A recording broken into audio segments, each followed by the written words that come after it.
ప్రైజ్లా యెషయా గ్రంథం 38వ అధ్యాయం 1వ వచనం నుండి, ఆ దినములలో హిజ్కియాకు మరణకరమైన రోగము కలుగగా ప్రవక్తయు ఆమోజు కుమారుడైన యెషయా అతని యొద్దకు వచ్చి, నీవు మరణమవుచున్నావు, బ్రతుకవు గనుక నీవు నీ ఇల్లు చక్కపెట్టుకోమని యెహోవా సెలవిచ్చుచున్నాడని చెప్పగా, అతడు తన ముఖమును గోడ తిట్టు త్రిప్పుకొని, యెహోవా యథార్థ హృదయుడనే సత్యముతో నీ సన్నిధి నేనెట్లు నడుచుకుంటునో, నీ దృష్టికి అనుకూలముగా సమస్తం నేనెట్లు జరిగించుతునో నీ కృపతో జ్ఞాపకం చేసుకోమని హిజ్కియా కన్నీళ్లు విడుచుచు యెహోవాను ప్రార్థన చేయగా, యెహోవా వాక్కు యెషయాకు ప్రత్యక్షమై ఇలాగు సెలవిచ్చెను, నీవు తిరిగి హిజ్కియా యొద్దకు పోయి అతనితో ఇట్లనుము, నీ పితరుడైన దావీదునకు దేవుడైన యెహోవా నీకు సెలవిచ్చినదేమనగా, నీవు కన్నీళ్లు విడుచుట చూచితిని, నీ ప్రార్థన అంగీకరించి ఉన్నాను.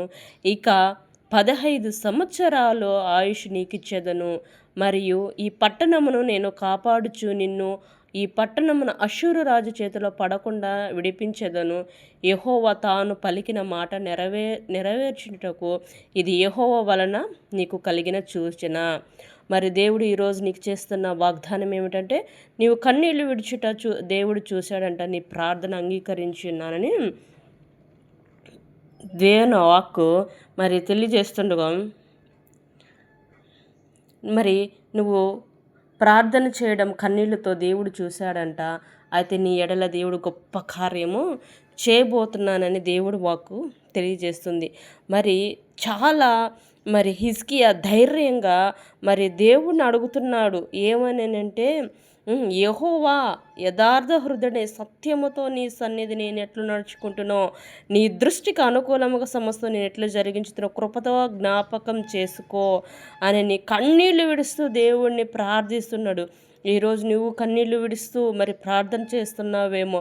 అయితే నీ హృదయం ఎలా ఉందో, యథార్థంగా ఉందా, సత్యంగా ఉందా, దేవుని సన్నిధిలో ఎట్లా ఉంది, దేవుని దృష్టికి అనుకూలంగా ఉందా, సమస్తం ఏ విధంగా నువ్వు జరిగించినావో.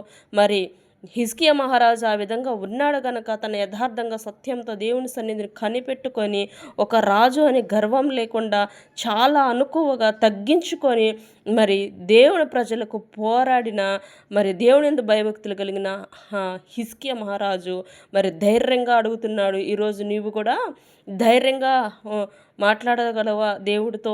కన్నీళ్లు విడుస్తూ, ప్రభువా నీ దృష్టికి నేను యథార్థంగా ఉన్నాను, సత్యంగా ఉన్నాను, నీ సన్నిధి విడవకుండా ఉన్నాను, నీకు అనుకూలంగా నేను జీవించాను, నేను లోకానుసారంగా నేను జీవించలేదు, పాపంలో నేను జీవించలేదు అని నువ్వు ఈరోజు హిజ్కియా మహారాజు వారి నువ్వు ధైర్యంగా చెప్పగలవా?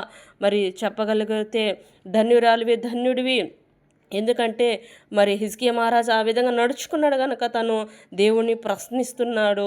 దేవుణ్ణి అడిగినప్పుడు దేవుడు జ్ఞాపకం చేసుకొని తన్ని ఆయుష్ 15 సంవత్సరాలు పొడిగించినట్లు దేవాది దేవుడు ఇదిగో ఈరోజు నీ ఎడల కార్యం చేస్తాడు. నీ హృదయం ఎలా ఉంది దేవుని దృష్టికి? యథార్థంగా ఉందా? దేవుడికి నచ్చే విధంగా ఉందా? లోకానుసార విధమైన ఉందా? నీ ఎడల దేవుడు కార్యం చేయాలంటే దేవుడికి నచ్చే విధంగా ఉండాలి. హిజ్కియా మహారాజు జీవితం దేవుడికి నచ్చే విధంగా ఉంది కనుక దేవుడు అతని ఎడల గొప్ప కార్యం చేయగలిగాడు. నీ ఎడల కూడా దేవుడు గొప్ప కార్యం చేయాలంటే నీ యొక్క జీవితం దేవునికి అనుకూలంగా ఉండాలి, దేవునికి ఇష్టంగా ఉండాలి. దేవుణ్ణి దుఃఖపరిచే విధంగా ఉండకూడదు, దేవుణ్ణి బాధపరిచే విధంగా ఉండకూడదు. దేవునికి ఇష్టకరమైన జీవితం నీ జీవితంగా ఉంటే అయితే ధన్యుడివి, ధన్యురాలు. ఈరోజు నీ ఎడల దేవుడు గొప్ప కార్యం చేయబోతున్నాడు. నీకు ఆరోగ్యం ఇవ్వబోతున్నాడు, నీ పరిస్థితులన్నిట్లలో నిన్ను విడిపించబోతున్నాడు. ఇదిగో అష్షూరు చేతిలో పడకుండా నిన్ను విడిపిస్తానని ఎలాగైతే హిజ్కియా మహారాజుకి వాక్కును తెలియపరిచాడు, ఈరోజు నిన్ను కూడా విడిపించి నీకు ఆరోగ్యం ఇచ్చి నీ యొక్క పరిస్థితులలో ఇబ్బందులన్నిట్లలో కూడా నిన్ను విడిపించి సాతాను చేతులలో పడకుండా కాపాడుతానని దేవుని వాక్కును తెలియజేస్తూ ఉంది.